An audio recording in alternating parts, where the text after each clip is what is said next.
Friends, શું તમને લાગે છે કે તમારા બાળકો જીદ અથવા તો ગુસ્સો વધારે કરે છે? તો આ 3 પાવરફુલ ટિપ્સને ફોલો કરી લો. જીદ અને ગુસ્સા ઉપર જરૂરથી કંટ્રોલ મેળવી શકશે. તો ટીપ નંબર 1 છે કે સૌથી પહેલા બાળકને ઓછામાં ઓછો ફોન આપો અથવા તો ફોન આપવો જ નહીં. ફોન ખરેખર બાળકને આપવો ના જોઈએ. પણ હા, જો આપવો પડે છે તો એની સાથે બાજુમાં બેસીને ફોન આપવો જોઈએ.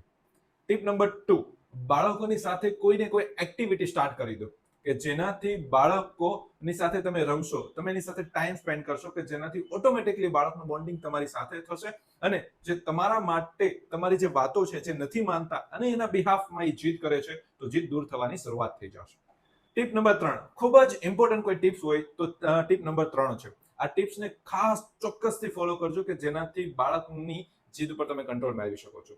તો સૌથી પહેલા તમારે કરવાનું શું છે કે બાળક જ્યારે તમને કોઈ વાત શેર કરે છે અથવા તો કોઈ વાત કહે છે ત્યારે એને સાંભળવાની શરૂઆત કરી દો. તમારા બહુ જ ઇમ્પોર્ટન્ટ કામ હોય તો એવું જણાવી દો કે હું મારું કામ ફિનિશ થઈ જાય પછી ચોક્કસથી તારી વાત હું સાંભળીશ. અને બાળક ભૂલી જાય તો તમે એને સામે જઈ અને એને પૂછો કે તું કંઈક વાત મને શેર કરતો હતો. અથવા તો બાળક જ્યારે કહે છે ત્યારે તમારા કોઈ ઇમ્પોર્ટન્ટ કામ ના હોય તો એને સાઈડ પર મૂકી અને બાળકને શાંતિથી સાંભળવાની શરૂઆત કરો. જ્યારે બાળકને તમે સાંભળશો તો ડેફિનેટલી છે કે બાળક તમારી વાતો માનવાની શરૂઆત કરી દેશે.